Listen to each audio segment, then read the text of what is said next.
منافذ توزيع تبقى موجوده 4500 منفذ على الاقل.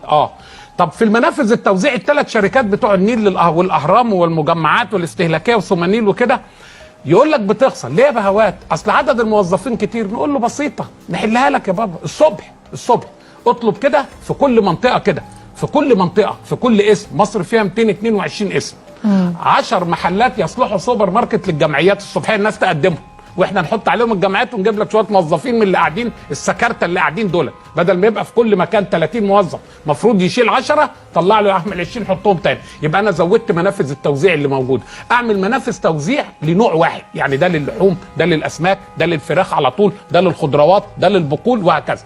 الحاجه الثانيه انا اروح اشتري للمجمعات الاستهلاكيه. انا عندي حاجه اسمها الشركه الافضل للصناعات الغذائيه. تسال الناس اللي فيها كل واحد قاعد بيلعب في ودن اللي جنبه. الناس دي بتعمل ايه؟ انا بكلم حضرتك عن معلومه.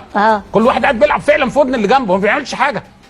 عنده مصنع ادفينه وقفله، عنده مصنع اها وباع نصه، عنده مصانع اللي هي تعبئه الفول والكلام ده.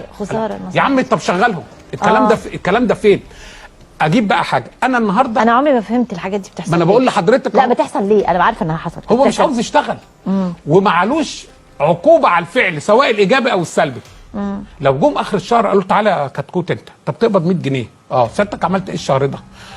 مضيت 25 مره في الشهر. طب ما فيش حاجه مضيت. طب ما انا بمضي.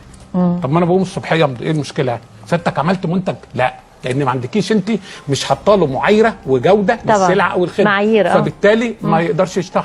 هو المهم ان جه ورا وش حضرته وطلعته البهيه احنا شفناها، مش كده؟ متشكرين. هقول لحضرتك على حاجه، سعر كيلو الفول في السوق بيتباع كام؟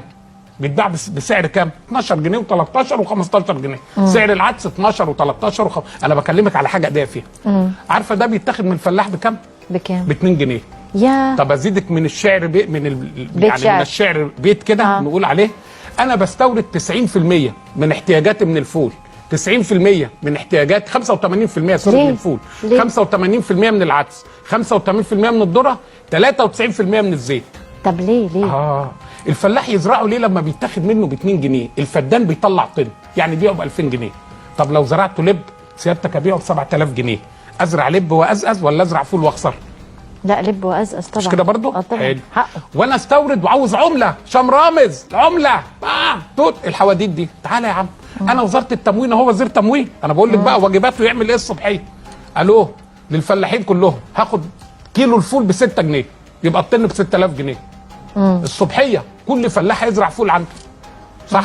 اخده عندي ب 6 جنيه اغلفه وابيعه والكيلو تمام اخد جنيه فيه 7 جنيه.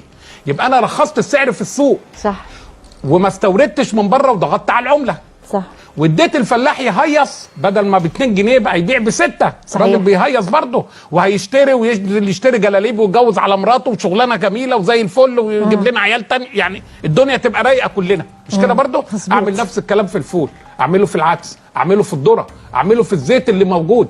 هقول لحضرتك على حاجه اقدر الصبح انا بستورد بقول لحضرتك 93% من استهلاكي في الزيت. مصر تمتلك 19 شركه للزيت. بتعمل ايه 19 شركه؟ من ضمنهم 4 شركات حكومه وال15 قطاع خاص.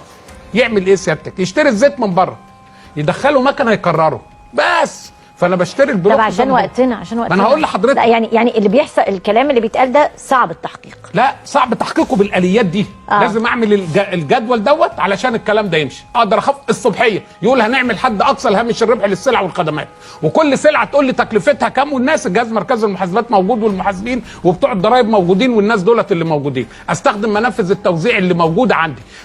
ممنوع ان انا استورد اي حاجه ليها مثيل اجنبي موجود عندي. استوردها عاوز نقول له ايوه. البنك المركزي يفتح اعتمادين. الحاجه الاصلانيه انا هستورد والله جهاز للكلى ما عنديش مثيل ليه، هستورد كاميرا زي اللي احنا قدامنا دي ما بصنعهاش هنا، ده الدولار ب 7 جنيه. طب رايح استورد كلاب وقطط ميته وغوايش وضفاير وادوات كتابيه وكراسات ومساطر واقلام وبرايات وشوزات وتيشيرتات وماله؟ الدولار يا حبيبي 7 جنيه بس بحط لك عليه مصاريف تدبير عمله 7 جنيه كمان، يبقى الدولار ب 14 جنيه. عند حضرتك استعداد تشتري وتأجل الكلب؟ ربنا يوفقك. ما عندكش احنا متشكرين وربنا يوفقك. خلص. غير كده يبقى احنا بنتكلم في الوهم. انما نقدر نحقق ده منتهى السهوله واليسر. عاوزه حزم وحسم للاسف الشديد مش موجودين. نقدر نعمل، هو ده بس اللي عاوز نوصله، نقدر نعمل ده في شهر. انا من انصار ده هتعمل في 15 يوم الصبح. 15 يوم الصبح حد اقصى الهامش الربح كده، تك تك اللي احنا قلنا عليه. منافذ التوزيع دي تبقى موجوده كلها، الشركه القابضه للصناعات الغذائيه تشتغل، وزير التموين يعلن انه هيشتري الحاجات دي. الكلام ده الفول بيتزرع حضرتك 33 يوم، العدس بيتزرع في 36 يوم، يعني نقدر نعمل دول.